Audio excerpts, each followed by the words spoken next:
Hey guys, it's your host, Bailey Cartwright. Welcome to the Stronger Scars podcast, where I invite others to dive deep into the ups and downs of physical and mental scars.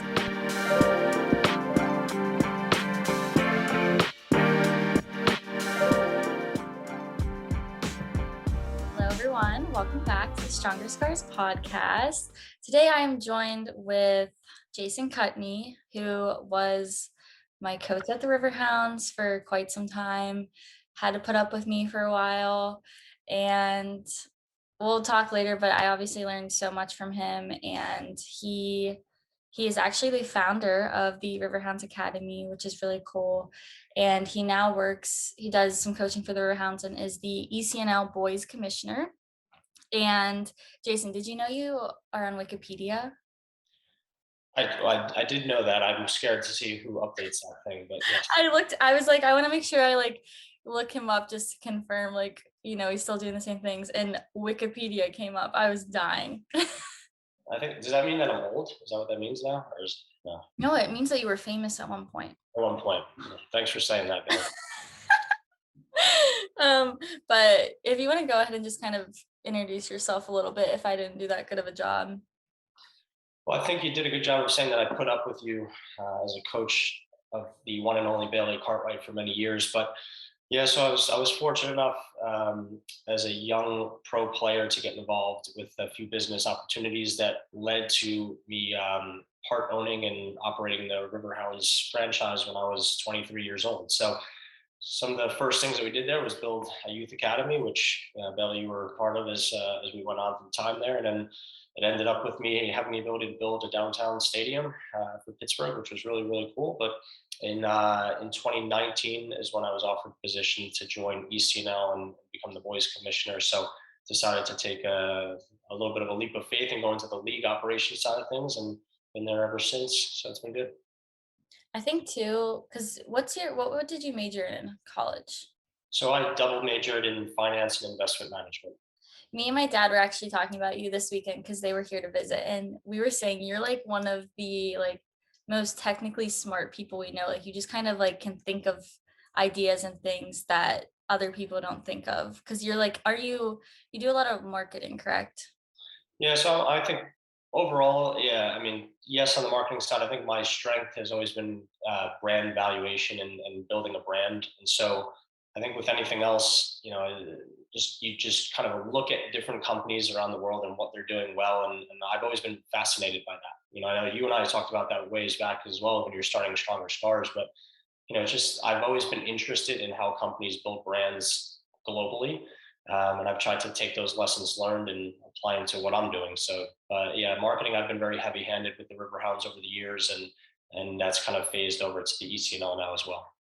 Yeah. Well, kind of the meat and potatoes of what I want to talk about is obviously I'm just so fascinated. Like now that I'm out of youth soccer and I have had time to reflect and I went through college soccer, I feel like looking back now, I am thankful for my experience, but I just have so many questions. So I want to talk mostly about that. But so first and foremost, obviously this is an injury and mental health podcast. What does that conversation around mental health look like at the youth level, if any? Is that something, because when I was in it, I feel like we didn't talk about it. And maybe that's for the better, but is that something that you think ever comes up now in youth soccer or sports in general? Well, it's definitely coming up more and more. I think it's becoming more relevant in the public eye.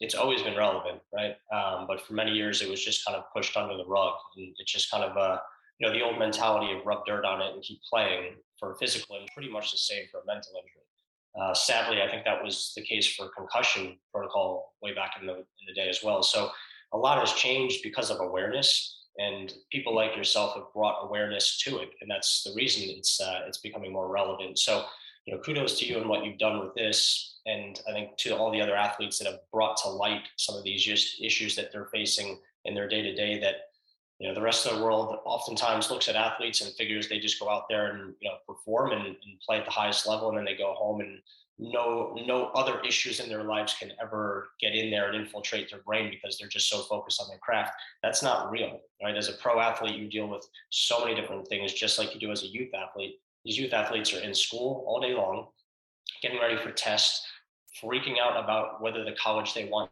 to attend is going to go to their game that weekend.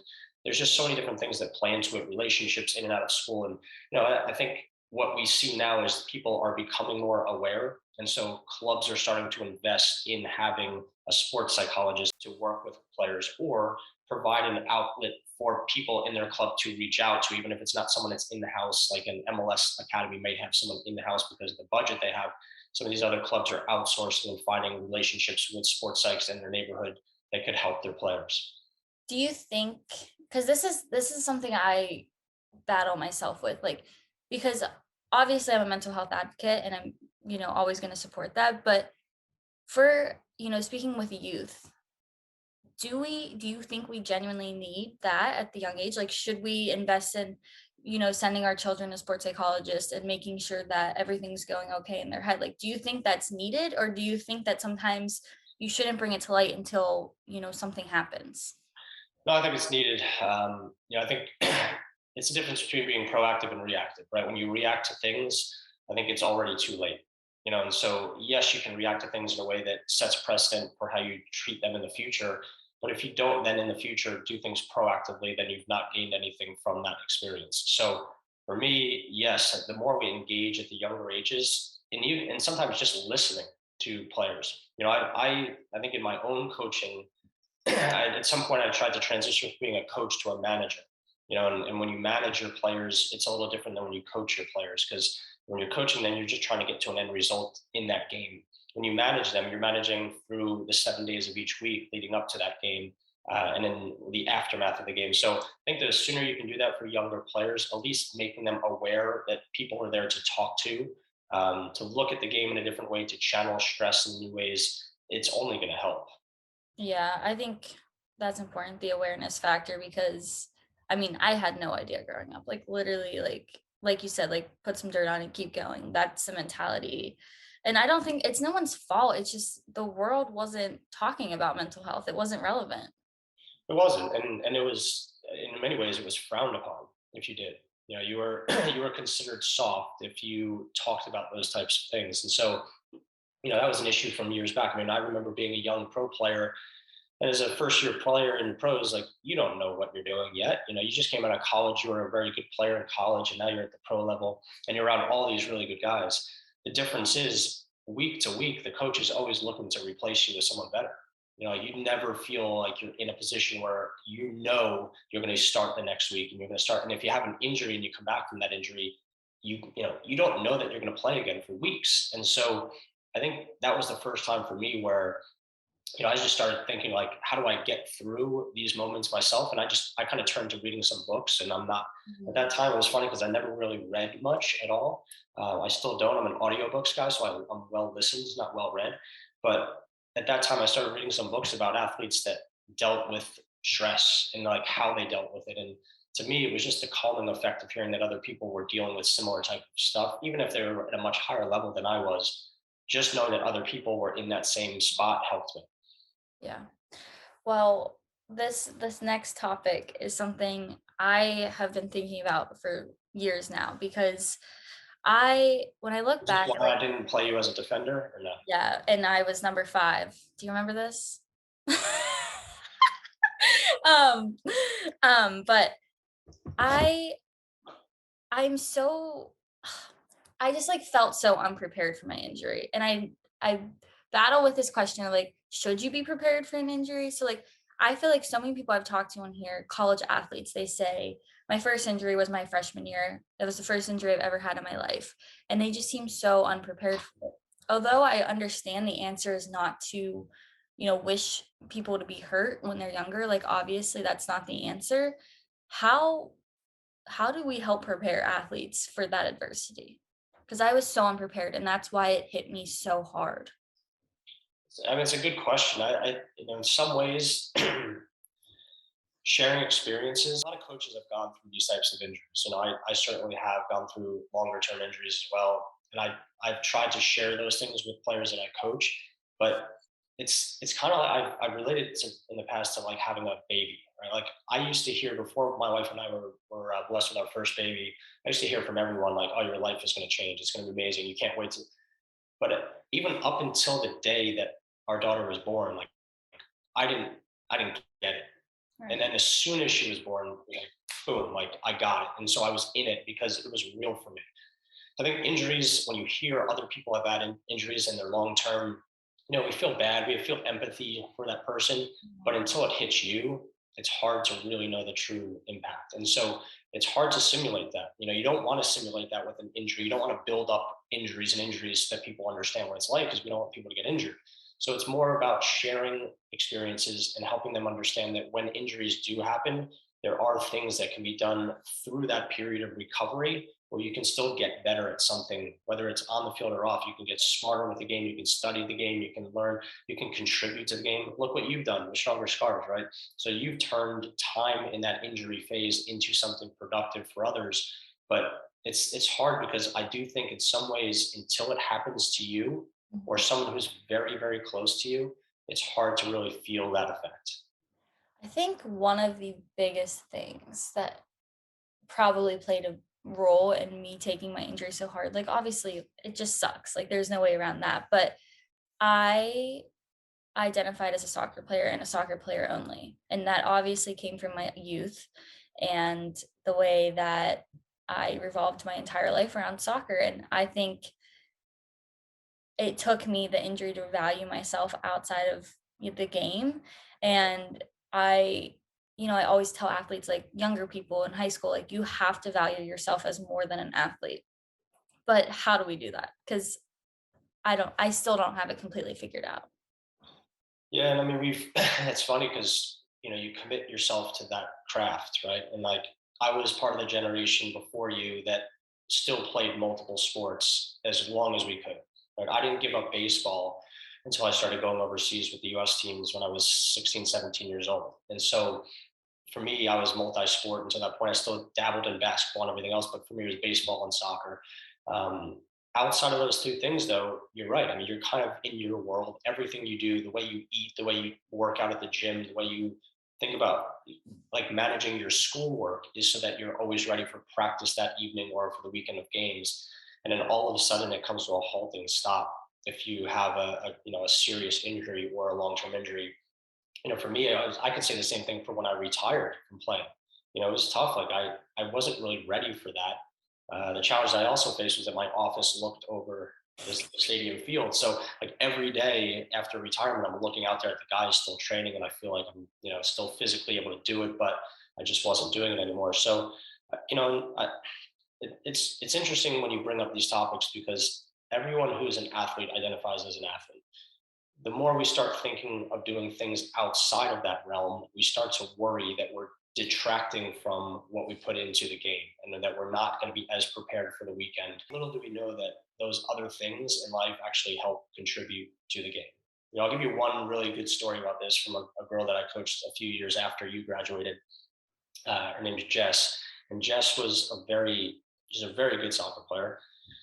She was extremely focused on soccer, but she was always kind of within her shell. Her personality never really came out. And I found out one day that she was actually preparing to be in like a lead role in a play in her high school, which to me was shocking. I couldn't believe that she was actually going to do it because she was very quiet, she was always willing to let other people be the hero. Um, and when I found it out because she was so nervous to tell me that she was actually going to have to miss the Riverhounds tournament because of the lead in this play. And so when I found it out from her parents were extremely nervous to tell me because they didn't think that, as a coach, I was going to be upset she wasn't going to this big event. I said to Jess, I'm like, look, this is the best thing that you could ever do. This is the best, like, this is bigger than the tournament. You'll go and you'll like thrive in this new way that you've never thrived before. And then you'll take that back to the team and be better for it. And so we made it into something where she saw it as like part of her career, her soccer career, that it wasn't detracting from, it was actually adding to. And I think the more she was able to mentally switch that gear and say, this is actually going to help my soccer, the more she realized that there's life outside of soccer. Yeah, that's really cool. I mean, myself and I think, the people who I've talked to, that never happened. And it was all your sport, your sport, your sport. And I think a lot of that, you know, you doing that and giving Jess that opportunity to say, like, it's okay, like, this is for a bigger picture. It's not all about soccer. that's what we need. Like coaches play the biggest role, I think, in enabling us to have that outlook because we want to please our coach. We want to impress our coach. So I think for me, that's one of the biggest things I try to, you know, encourage people is like your coach has to be on the same page as you as well. Yeah.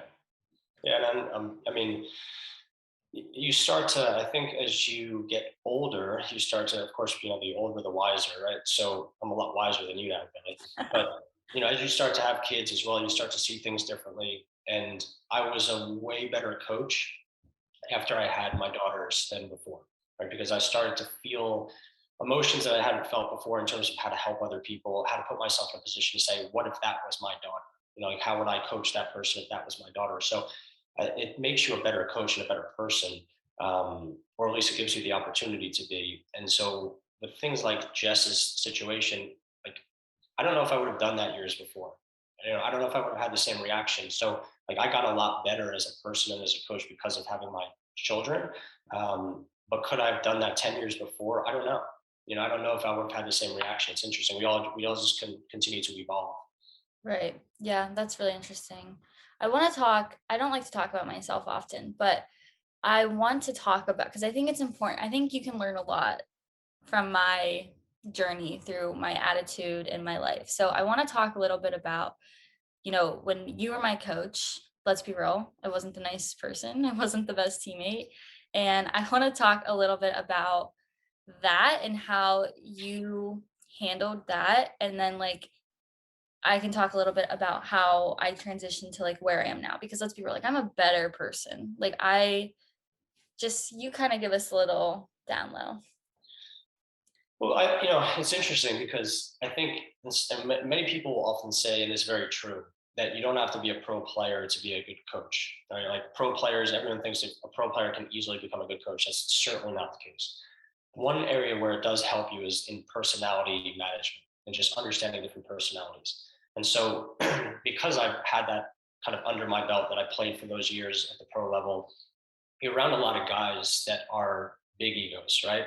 And a lot of guys that are willing to cut the guy out next to them in order to play. And a lot of guys that carry their home life issues onto the field and vice versa. A lot of guys that go out and party the night before they shouldn't. And so you see all these different types of personalities and how they come together at a high level in a very cutthroat environment.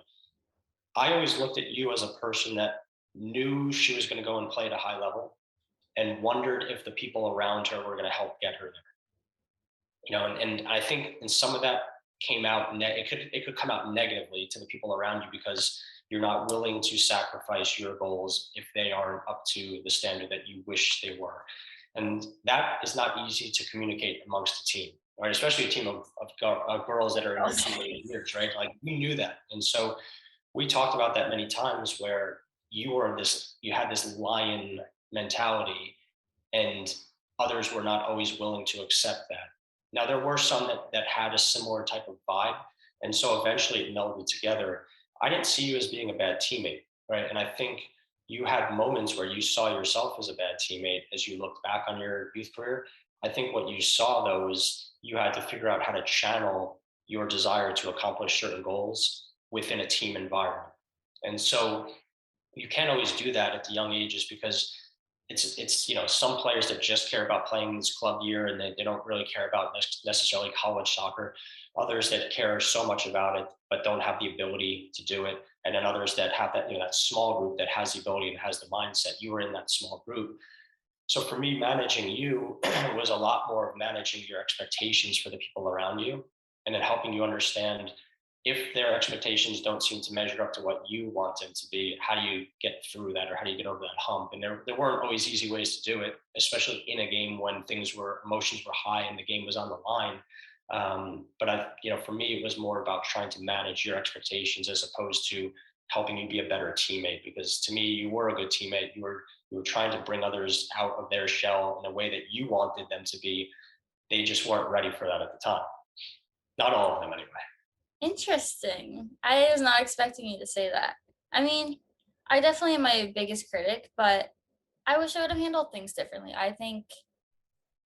Obviously it worked out. Like going to Notre Dame was awesome and I think it was well deserved. I did dedicate my entire life to that. And but I don't know. I think that I I didn't care about I didn't care about how other people were doing, if this makes sense. Like, I wanted to be the star and I wanted to be going to the biggest school. I wanted to have my name out there. And like when other people would succeed, I really struggled being happy for them.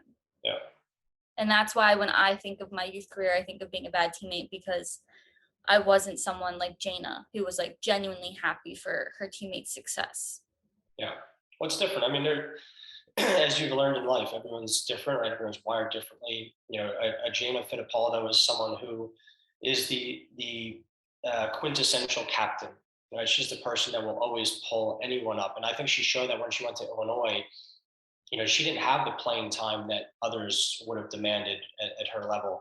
She turned that into an amazing support system for all the players around her. And I think everyone that ever played with Jana, whether it was your team or Illinois, would all step back and say she was probably one of the greatest leaders that they were around. Right. Right. And so she has that, and that's a feather in her cap. You know, the way you approach the game as a young player was very much, how do I succeed, right? How do I make it to this highest level? And the people around me are vehicles. And if they're not driving fast enough, then I need to get a different vehicle.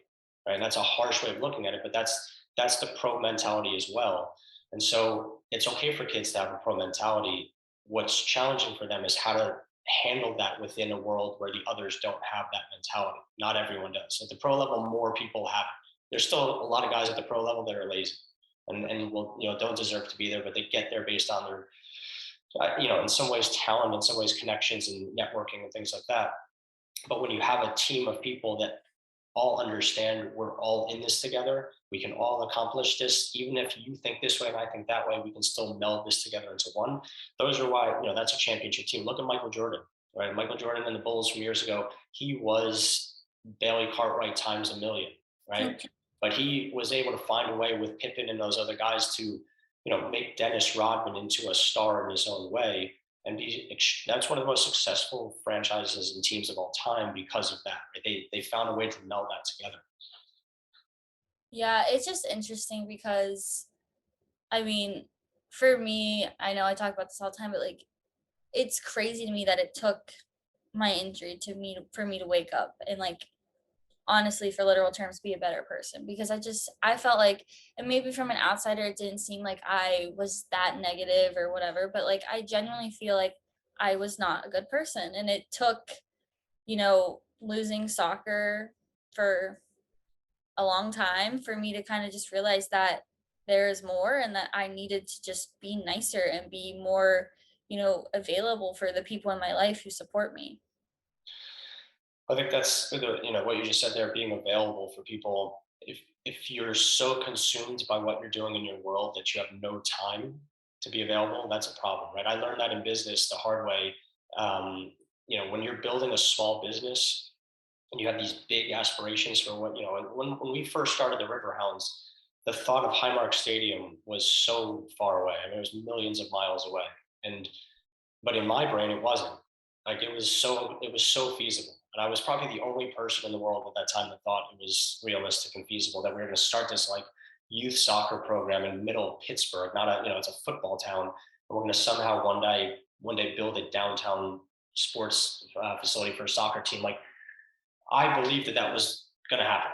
And my problem with that was I was so consumed by that I pushed so many other things away. I pushed relationships away. I certainly was not the best husband that I could have been to my wife through that phase because I was always at work.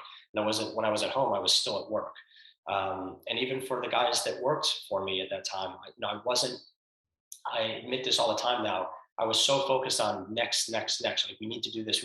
I never stopped to commend their effort. I never stopped to celebrate what they were doing because they were giving their world and their lives just like I was. But I was thinking, what's next? And I think a lot of times until you have a moment where it just shatters you and you can step back and say, wow, I wasn't the person that I needed to be, then it's what you do next. Like, do you change it or do you stay in that mode? And you've changed it. You've used that reflection to be a different person. I believe I've done the same. I've tried to do the same through everything that I'm doing, and that's all you can really ask for in life. Very interesting. That was good. That was a good quote. um, so I was asking Nick, I was like, what are some questions you would want to ask your club coach, like your youth coach? So these you can tell are very manly questions. He would like to know more about the pay to play in US soccer. And I mean, I'm not like very interested in all that things. I think it's really, I don't know, it intrigues me because he was talking to me a little bit about it, like over in, England and stuff. If you're good and you are playing in the academy, it's free, correct? And over here, we pay lots and lots of money for youth soccer. It's tough. I mean, so one of the, I mean, we can spend many podcasts on this topic. One issue is it's referred to as solidarity payments or training compensation. So overseas, if you develop a young player and that player goes on and at the age of 16, you're able to move his rights and sell him to a professional club, there's a transaction that takes place and that money comes back to the club and then it disperses amongst the clubs that help develop those players. So if a player goes and sells to, Manchester United, Real Madrid, a big club, it could be like Wayne Rooney. Wayne Rooney was sold. It turned into a 52 million pound transaction, right? Well, that money comes back and goes to Everton Football Club in the middle of Liverpool, and it helps fund their academy for years to come, right? So they can afford to bring in a bunch of potential Wayne Rooney's for the next 10 years and spend money on hopefully developing the next one. And in those meantimes, they'll sell a guy here for 10 million, they'll sell a guy there for 20 million, 3 million, but that money keeps coming back to the club. In the US, they don't have that opportunity. So we don't have that structure is not fully vetted in this country. The US takes a look at this and says, well, these are minors. You can't transact upon a value for these kids. And so it's tough because when you have a club that wants to develop players, they have to pay coaches and good coaches. They have to have good facilities. They have to have all the infrastructure to make it a good club experience for kids. And that costs money. Where do they get that money from? So if an owner comes in and is willing to just say, here you go, here's $1 million every year that you can put into this, that's great. But that's not always the case, right? MLS academies in many cases have a funding source because of the ownership groups, but that's a conglomerate of billionaires, right? The most, or Pittsburgh Riverhounds and these other clubs, they don't have that, right? And Pittsburgh is fortunate to have a very good owner that has money, but he supports a club and he supports other businesses as well. When you start thinking of, a little club here, a little Connellsville, when you go to Connellsville, if you build a youth club in Connellsville, they're not going to have the funding to do that. So they have to hire coaches. They have to hire, all these different contractors, get facilities, get soccer balls, get equipment. And unfortunately, that money has to roll back and be paid for somewhere. So it's tough. I mean, in a perfect world, all these kids would be playing for free, Right. but we're just not close to that, unfortunately. There's steps you can take to help offset money and corporate dollars that can feed into it and help mitigate some of these risks and financial risks. But it certainly comes with a lot of work for the club to set those types of structures up. Right. But how would you deal with it if like there's a kid who has so much potential and they just literally cannot afford it? Well, fortunately, most clubs that are operating at a high level and have a good base of players do have scholarship funds that they've put into place. I can tell you in the ECNL, there's a number of clubs that have, upwards of $150,000 a year that's earmarked for some of these kids. So there are ways, it's as simple as going to families within a club and saying, is everyone willing to spend a little bit more to go into a fund? And that fund is then held in reserve and it builds up over time and we use it for players that need it. There's other clubs that find corporate sponsors to do that. There's clubs that run tournaments and those tournaments create a lot of money and that money goes into a fund. So it's doable. It just creates a situation where the club has to sit down in advance and say, for us to accomplish this and get this amount of money available for players in a scholarship, we need to do X, Y, and Z. And having the time and the wherewithal to set those things up is not easy. It's not easily done. So we need more of that in this country. In many ways, we need to see examples of clubs that are doing it at a high level, even if they're not professional clubs, because that, to me, that's what will be most relatable for the other clubs to see. Yeah, that's interesting. I think too, a lot of times families can afford it, but then it is so much of their livelihood given to, achieving their children's dream. And it's it's just interesting, like when Nick was talking to me about like how it's completely free. But then again, that's a whole different lifestyle. Like you're sent away from home, like you're living in school, everything is in one spot. So completely different world. But I just thought that was kind of interesting. Yeah. Um, this is a very interesting question. I'm excited to hear your perspective on parent over involvement. How do you deal with that? And does that harm the kid? Well, of course, there's ways that it can harm, right? Over involvement can be seen in different ways, right? Parents have to be there to support their child. They pour a lot of themselves into the development of that child on the field and off the field. A lot of money, a lot of time, a lot of miles on the car. It's hard not to be emotionally invested when that's your child, right? So their involvement and over, it's always going to be over involvement because it's their child. I think what we have to make sure is that we balance is that line between their involvement in their child's life and their steering their child's life. Because at some point, the child needs to take the steering wheel as well and hit the gas pedal. And we want to make sure that it's a situation where they don't jam on the gas just to get away from their parent, right? Because if that's the case, then they feel a pressure that's undue. They don't like that pressure. They don't like that involvement. So the first way it shows itself is in the child. If the child feels there's over involvement and the child shuts down or the child turns away from the sport or doesn't want their parent there or performs at a lesser level because they know the parent is upset with their mistake. We see it a lot of times as coaches where a child makes a mistake on the field and immediately looks to the parent sideline and their parent is giving them some type of frustrated look or yelling at them or coaching from the sideline. You can then take it to the next level where if a player is being recruited for college, is the parent driving that process or is the player? Right? Is the parent communicating with the college coach on behalf of their child? Are they writing the email for their child? And then of course at the college level, is the parent the one stepping in when the player is not playing? Are they having that conversation? So it can show itself in a lot of different ways. I think what I always am most aware of is the first one, just the impact on the child, and does that child's performance and behavior on a weekly basis fluctuate based upon what I see as a coach as their relationship with the parent? And if it does, then you just have to try to help. You can't step in as a coach and be a parent, Right. just like the parent shouldn't step in and be a coach. Right. And the quicker you learn that as a coach and as a parent, I think the better off for the player. Yeah, it's interesting. I mean, a lot of people I've had on here, players who, made it to the high college level, one of the things they always bring up is their parents and how, you know, disappointing them when they get hurt and they can't play because not only was it their dream, but it was their parents' dream. And that, I mean, everyone knows this if you know me, that was something I struggled with. Like, I wanted to make Brian happy and proud. And the second that I got there and I wasn't succeeding, I felt like I wasn't doing that. I think that's something that so many athletes go through because growing up, our parents are, like you said, driving us to practice. We can't drive ourselves. They have to sit and watch practice. Like they're so involved. And even like, a lot of times in the youth, like your parents are your coach. Like my dad was my coach. He was always there. He was always my biggest critic. And I don't know. I don't know how to resolve that. But when you get to college and you're finally on your own and you still have that weight of feeling like you may disappoint someone who has put so much into, it's really hard. Well, it's a human experience as well, right? As humans, we don't want to disappoint people around us that mean a lot to us. I think, you don't always get it as a kid because, everything that you've done to that point as you were a youth player always had your dad on the sideline, right? So your dad was always there. You understood there was a pressure because he was going to be harder on you than he was on the other players on that team. He expected you to be the leader of the team. So in many ways that helped you because you started dealing with a pressure that others weren't used to dealing with, and that pushed you on in your own career.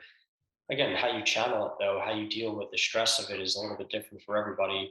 But I think a lot of that depends on, to your point earlier, the coach's relationship with the player and how the coach can help be a mentor in those situations and at least diffuse it. And I'll use the soaked sponge analogy. So like if you take a sponge and you fill it up with water, right?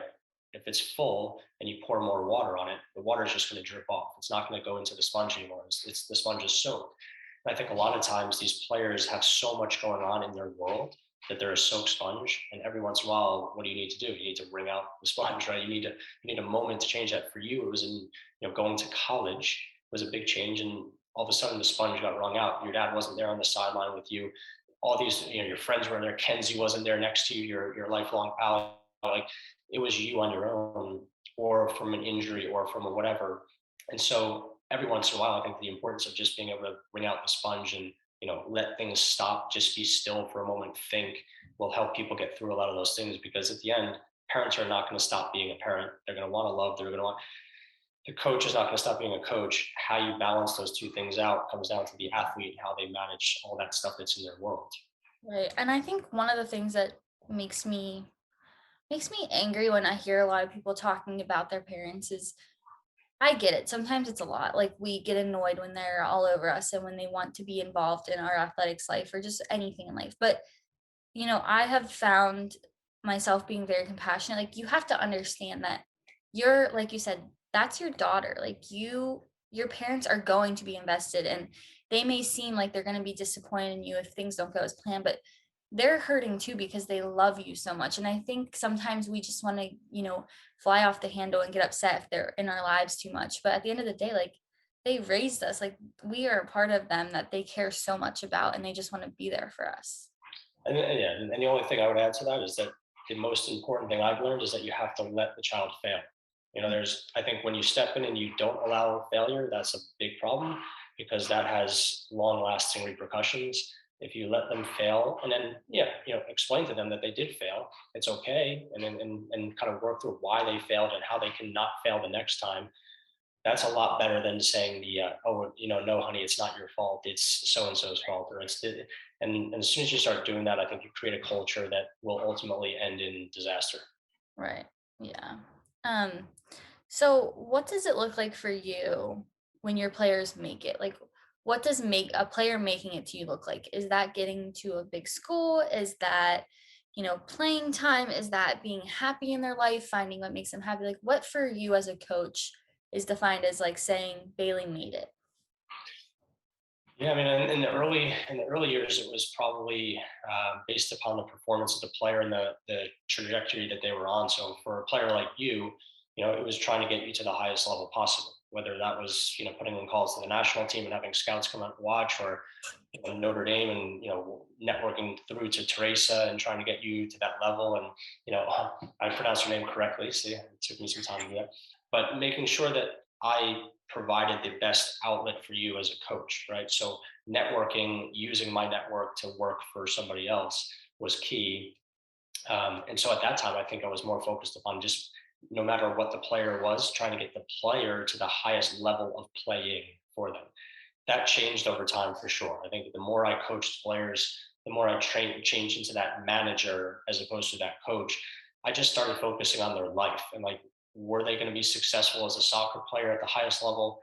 Probably not in most cases. And so, how could I help them be successful in their mentality, in their mindset, in understanding, if they're not getting as much playing time as someone else, how are they still contributing to the team? There's a lot of players that you played with. I'll say Regan was a great example of a player that wasn't playing as much as the others. She struggled with that at first. I think her parents struggled with that to some degree at first as well. Over time, she started to realize that she had a huge role on that team of, like, building everybody else up around her. And when she went out to college, it was amazing because she started working for the women's soccer team and basically professionalized that role for a college soccer team. And she realized, I spoke to her afterward about it, like, she realized just how much she was able to give to the program in a whole new way. And those types of things changed me as a person and as a coach. Like, I looked at things a lot differently. I looked at lives as opposed to soccer lives. And if you just look at soccer lives, it's a pretty boring life after all of it. Yeah. I think that it's tough because I mean, I don't know, it's interesting hearing you talk because I can tell you've changed a lot, and I'm hoping that that's the direction that a lot of, you know, people involved in youth soccer are heading in because a lot of people who I've talked to and from my own experience, I don't know, I felt like we were all heading one direction, and like if you weren't heading there and you weren't succeeding, like, goodbye. Like, you know what I mean? I don't know. I feel like in the real world today, like, we have to enable people to, like, find what it is that, keeps them ticking, and I just feel like even if I was having a bad day and I didn't wanna go to practice, it didn't matter. I still had to go to practice, and sometimes that's for the best to, like, push through something, like, I'm all about, like, pushing through hard times, but sometimes if it's not for us, we have to take that leap of faith and do what is for us. Yeah, and in many ways, the coaches get caught up in that same nonsense. The coaches are worried that if they don't win on the weekend, that the parents and the players are going to get upset and they're going to go leave to another club. They're going to go to the other team that's 45 minutes away, and so the coach feels that he or she has to win the games on the weekend. And at the end of the day, I think winning and losing is part of it. Of course, it's part of development, but the atmosphere that you create, if it's conducive to building success and building players that have the mentality to be successful, it's probably way more powerful than one win on a weekend. I mean, if you think back on your youth career with Riverhounds, there's probably not that many games that you remember. Right? There's moments you remember moments in games. You don't remember necessarily that many games and the results of those games. But you remember the experience. You remember that feeling of the camaraderie or the moments that you had that you didn't feel the camaraderie, right? And so I remember the same thing for those teams that you were on. And my hope is that with the atmosphere that was created and the culture that was created by me as a coach, that you felt like you were able to be successful. Because if that's not the case, then I was a terrible coach, right? And like that's probably been for me. That's probably been my the way that I've looked at judging myself most harshly over the years is have I for players or have I for employees created the right atmosphere that they felt they could be successful, they felt they could fail and make a mistake and not have me chew them out or whatever the case may be. So that's probably the barometer that I've used. Yeah, and I think, the older I've gotten and just, have gone through various coaches, and I think we underestimate how important the role of a coach is, like, truly, because you spend, especially, like, let's say college, you're away from your family. Like, your coach is now the person who, has that parent figure in your life because they're the older person, they're in charge of you. And I don't know, I think a lot of times when things go bad, we blame the coach. When we're not playing, we blame the coach. When the team's not doing well, we blame the coach. But I think that it's just a very interesting, I'm sure there's like a bunch of psychology around it, but it's just the whole role of a coach really intrigues me, especially that transition from youth. Like, obviously, I saw you a lot and I would come to practice, but then I would leave. In college, we're around our coach so much more. We're doing film, we're doing practices every day of the week, we're doing meals together, we're traveling. I think it's such an interesting transition, and how that one, the youth coach prepares you for that, and two, how a college coach is then, treating that situation. That's tough. I mean, to be a college coach, that's a big role. Like to your point there, that's a humongous role. I used to talk about that with Wade Jean, who was my college coach, and he was. I said to Wade many times, he was the best leader of men that I'd ever been around at that point. And he was a good coach. He probably wasn't the best soccer coach that I had as a young player. I was fortunate enough to have a few soccer coaches that were amazing technicians and how to lead in terms of soccer, but Wade was the best leader of men I'd ever been around, and that's at the college level. That's so important, right? Because you have 25 guys that are in their 18, 19, 20-year old range making really stupid decisions on a very daily basis, and he had to make sure that he kept it together. Like that's the strongest bit of glue you can ever imagine is handling something like that, and the same thing on the women's side. So we have to just as coaches, we have to remind ourselves that again, it's management. It's management of people, of humans. It's not necessarily coaching soccer players all the time. And to me, that's why Ted Lasso is such an amazing show. Right? I mean, like the first time I watched it, I immediately looked at it through the lens of like, oh man, like this is not good soccer. Like I was like judging the soccer on Ted Lasso. Like, what's the matter with me? But when I actually sat back and watched it and just enjoyed it, I'm like, this is amazing. Like, this is true because it's about managing people. And yes, at that highest level, like I'd never achieved that level. At that highest level of the game, you can manage those personalities in the locker room. You can manage anybody, right? And if you can do it well, you can have those people rally and feel empowered to be successful. that's what Ted Lasso brings to the world. And I'm hopeful now that from people watching that show that we have better coaches in this country. Right. Well, is there anything mental health, injury related in youth soccer or yourself that we did not talk about that you think is important to highlight? Well, I just think it's, you said before, you having to make yourself available to others and to like dealing with issues in your life. I think we as coaches and people that are in youth sports or in pro sports have to create a situation where the players know that there is someone available to them, and if there's, yesterday there was tragic news that came out regarding, a player from Stanford, and you just never know what's going on in anyone's life, right? So the lesson learned in life, like, and you just have to make sure that you treat everyone as if they're dealing with a lot, right? Right. Because you don't know what they are dealing with. It could be, rainbows and unicorns in your brain, but it might be total opposite. And so I think the more that people know that someone's available to them, the more we take the time to actually show that compassion, the more that coaches actually commend their players, the more that bosses commend their employees, the better, right? And the one Right. takeaway that I had, I was on a serious podcast, not, I don't know, maybe a year ago. I said the one takeaway that I had from my old days of building a business to now is that you have to, just like when you're a soccer player and you score a goal, you celebrate, right? And if someone scored a goal and they didn't celebrate with their teammates, you would judge them, right? You would look at them like, what's wrong with that person? Like, Right. why? Something is obviously wrong. The chemistry on that team is off. Like, people would start, and social media would light that on fire. But when you have a moment that deserves celebration, you got to take the time to celebrate. And I think too often we just think about what's next. Like, we need another goal, or we need another win, or we need another championship, or we need right? And that spirals into a phase where athletes don't feel like they ever can stop and breathe and enjoy. And the Yep. more we can stop and breathe and enjoy, the better off we'll be. Yeah. That's really good. I think, the mentality, like, no harm can come from being nice. No harm can come from just, being kind to somebody. So that's kind of the philosophy I try to live by nowadays. And it's a brutal world out there. Like, you have to, like you said, celebrate. You have to find things that keep you going and motivate you and make you happy. Well, what I always tell you, Billy, in the soccer field, what was the one thing that I always told you to do? Smile. Smile, right? Because you played way better when you smile. Yep. So just think about that in life, right? Yeah. Well, I think that's all I have. Um, so thank you for coming on. I mean, it's fun for me because I obviously have changed so much, but I can tell, like, with you having kids and like time, like, you've changed too, which I think is really cool to see. I've got more gray as well.